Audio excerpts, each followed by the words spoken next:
Hi friends, எல்லாருக்கும் வணக்கம். சின்ன மருமகள் சீரியல்ல அடுத்த வாரம் என்ன நடக்க போகுது அப்படின்னாங்க இந்த வீடியோல பார்க்க போறோம். தமிழ் செல்விக்கு ஃபோன் பண்ணுமா, நம்ம 2 பேரும் பேசலாம் அப்படின்னு சொல்லிட்டு சித்ரா சொல்றாங்க. எதுக்குடி அப்படின்னு அவங்க அம்மா கேட்குறாங்க. இல்லம்மா, இப்ப அவள ஃபோன் பண்ணி வெறுப்பேத்தலாம். இப்படி சேது வேணான்னு சொல்லிட்டா தானே, அது அவளுக்கு அந்த விஷயம் போயிருக்கும்ல. அத சொல்லி அவள வெறுப்பேத்தலாம். ஃபோன் பண்ணுமா அப்படின்னு சொல்றாங்க. அப்போ அத கேட்டுட்டு ஈஸ்வரியும் ஃபோன் பண்றாங்க. ஃபோன் பண்ணா தமிழ்ச்செல்வி வந்துட்டு, உங்கட்ட எல்லாம் பேசுறதுக்கு எனக்கு இன்ட்ரெஸ்ட் இல்ல. இதுக்கு மேல தேவையில்லாம பேசுனீங்கன்னா உங்க மரியாதை கெட்டு போயிரும் அப்படின்னு சொல்லிட்டு கட் பண்ணிடுறாங்க. இதுல டென்ஷன் ஆன ஈஸ்வரி அவங்க பொண்ண அறையறாங்க. நான் தான் ஃபோன் பண்ண வேணான்னு சொன்னேன்ல. நீ தான் வெறுப்பேத்தலன்னு சொன்ன. அவ எவ்வளோ அசிங்கமா பேசுறா பாரு. இரு அவள பேசிக்கிறேன் அப்படின்னு சொல்றாங்க. அதுக்கப்புறமா வெளிய வராங்க. வெளிய வரும்போது சேது அவங்க அப்பாலாம் உட்காந்துருக்காங்க. அப்போ அவங்களோட அப்பா இருந்தாங்க இல்லையா? முன்னாடி இருந்த அந்த கட்சிக்காரங்கலாம் வந்திருக்காங்க.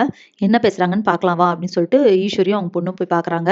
அப்போ அந்த கட்சிக்காரங்க வந்து நாங்க ஆட்சி அமைக்கிறதுக்கு இன்னும் சீட் எங்களுக்கு தேவைப்படுது. அதனால சேது தம்பி நீங்க சுயேட்சையா நின்னு ஜெயிச்சிருக்கீங்க தானே! அதனால எங்க கட்சிக்கு ஆதரவு குடுங்க அப்படின்னு சொல்லிட்டு கேட்குறாங்க. இத இவங்க கேட்கும்போது ஈஸ்வரிக்கு உடனே இவன் எம்எல்ஏலேருந்து அப்ப அமைச்சராயிரலாம் தானே! நம்ம கேட்குற இலாக்கா போட்டு குடுத்துருவாங்க தானே! அதனால அப்படி கேட்டுட்டா நல்லா இருக்குமே! அது மட்டும் இல்லாம எம்எல்ஏ விட ஒரு மினிஸ்டர கல்யாணம் பண்ணிட்டா ஐஸ்வர்யா நல்லா இருப்பாள்ல அப்படின்னு சொல்லிட்டு, அப்பன்னா என்ன தருவீங்க? எங்க சேதுவுக்கு வந்து என்ன மினிஸ்ட்ரி தருவீங்க? அப்படின்லாம் கேட்குறாங்க.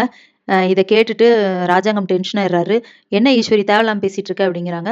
"இல்ல மாமா ஒரு ஆர்வத்துல பேசிட்டேன்" அப்படின்னு ஈஸ்வரி சொல்றாங்க. அதுக்கப்புறமா ராஜாங்கம் சொல்றாரு, "நீங்க பேச வந்தது ரைட்டு. ஆனா இதெல்லாம் சேது கிட்ட தான் நீங்க கேட்கணும். ஏன்னா ஜெயிச்சிருக்கிறது சேது தான்" அப்படின்னு சொல்லிர்றாங்க. அப்ப சேது வந்துட்டு, "ரொம்ப நன்றி நீங்க குடுத்த ஆஃபருக்கு. ஆனா எனக்கு அந்த ஐடியா கிடையாது. எங்க அப்பா ஒரு கஷ்டத்துல இருக்கும்போது அவருக்கு வந்து ஹெல்ப் பண்ணாம நீங்க வந்து ஒதுங்கிட்டீங்க. இப்ப மட்டும் உங்களுக்கு நான் ஹெல்ப் பண்ணணுமா? எனக்கு பதவி ஆசை எந்த இதுவும் கிடையாது. ஆனா எங்க அப்பா தான் முக்கியம். அதனால நான் உங்க கட்சிக்கு ஆதரவு குடுக்க முடியாது. கிளம்புங்கன்னு" சொல்லி அனுப்பி வச்சர்றாங்க. அதுக்கப்புறமா இவங்க இப்படி பேசிட்டு இருக்கும்போது, தாமரையும் அவங்க அம்மாவும் வராங்க. அப்ப அதுக்கு முன்னாடியே தாமரையும் சாவித்திரி என்ன பண்றாங்கன்னா, கோயிலுக்கு வர சொல்லியிருந்தாங்க இல்லையா? தாமரையோட ஹஸ்பண்ட. அங்க வச்சு பேசி, என் பொண்ணுக்கு இவன் வேணாம் அப்படின்னு சொல்லிட்டு, வக்கிப்பில் வச்சு அந்த அத்து வீசி போட்டுருங்க, அத்து விட்டுருங்க இவங்க 2 பேத்தையும் அப்படின்னு சொல்றாங்க. அதே மாரி ஆனா அவரு தாமரையோட ஹஸ்பண்ட் வந்துட்டு, "இல்ல எனக்கு தாமரை தான் வேணும்" அப்படின்னு சொல்றாரு. அதெல்லாம் முடியாதுன்னு சொல்லிட்டு தாமரையும் தாலியெல்லாம் கழட்டிர்றாங்க.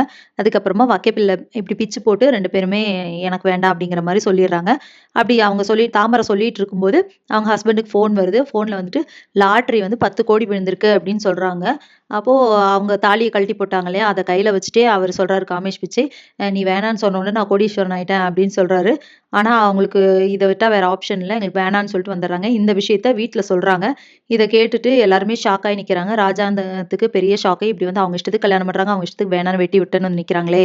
அப்படின்னு சொல்லிட்டு மனசுக்குள்ள நினைக்கிறாரு. பட் எதுவுமே வெளிய சொல்லல. அதுக்கப்புறமா சொல்றாரு, "நீங்க வந்து எதா இருந்தாலும் வீட்ல கலந்து பேசுறதில்ல. கல்யாணத்துக்கும் அப்படிதான் அவசர அவசரமா கல்யாணம் பண்ணீங்க. இப்ப வேணான்னு வெட்டி விடுறீங்க. உங்க இஷ்டம். உன் பொண்ணு வாழ்க்கை எப்படி போகுதுங்கிறது நீ தான் பார்த்துக்கணும்." அப்படிங்கிற மாரி சாவித்திரி கிட்ட சொல்லிர்றாரு. அதுக்கப்புறமா வந்துட்டு, இங்க தமிழ்ச்செல்வியோட அப்பா வந்து இப்படி பண்ணிட்டாங்களே அப்படின்னு சொல்லிட்டு கேட்குறாரு. "உன்ன வேணான்னு சொல்றாங்களா?" அப்படின்னு நான் 4 பேத்த கூப்பிட்டுட்டு போய் நியாயம் கேட்டேன். ஆனா அவங்க வந்து அதெல்லாம் முடியாது போங்க வெளியன்னு சொல்லிட்டாங்க அப்படின்னு சொல்றாங்க. அப்போ தமிழ்ச்செல்வி வந்துட்டு, "ஒண்ணும் இல்லப்பா 4 பேர் கூட்டிட்டு போனா தானே இப்படி சொல்றாங்க. 40 பேர கூட்டிட்டு போங்க. அவர் வந்து எப்படி இன்னொரு கல்யாணம் பண்றாருன்னு நம்ம பார்க்கலாம்" அப்படின்னு சொல்றாங்க. "நான் வேணான்னு சொன்னா தானே அவர் இன்னொரு கல்யாணம் பண்ண முடியும். அதுக்கப்புறம் பார்த்துக்கலாம்னு" சொல்லிர்றாங்க. அதுக்கப்புறமா வந்துட்டு தாமரையோட அம்மா இருக்காங்க இல்லையா? சாவித்ரி. அவங்களும் வந்துட்டு, "சேதுவ நீ தான் கல்யாணம் பண்ணணும். அதுக்கு என்ன பண்ணுமோ அத நான் பண்றேன். ஒருவேள அப்படி உன்ன கல்யாணம் பண்ணல அப்படின்னா, அவன் கல்யாணமே பண்ணாம தனிக்கட்டையா கூட இருக்கட்டும். ஆனா அந்த ஐஸ்வர்யாவையோ வேற எந்த பொண்ணையும் அவன் கல்யாணம் பண்ணக்கூடாது" அப்படின்னு சொல்றாங்க. "எல்லாத்தையும் நான் பார்த்துக்கிறேன். நான் சொல்றபடி நீ நடந்துக்க" அப்படின்னு சொல்றாங்க. ஸோ இதுக்கப்புறம் என்னலாம் நடக்க போகுது அப்படிங்கிறத இனி வர வீடியோல ஒண்ணொண்ணா பார்க்கலாம் ஃப்ரெண்ட்ஸ். அதுவரைக்கும் வெயிட் பண்ணுங்க. நன்றி, வணக்கம்.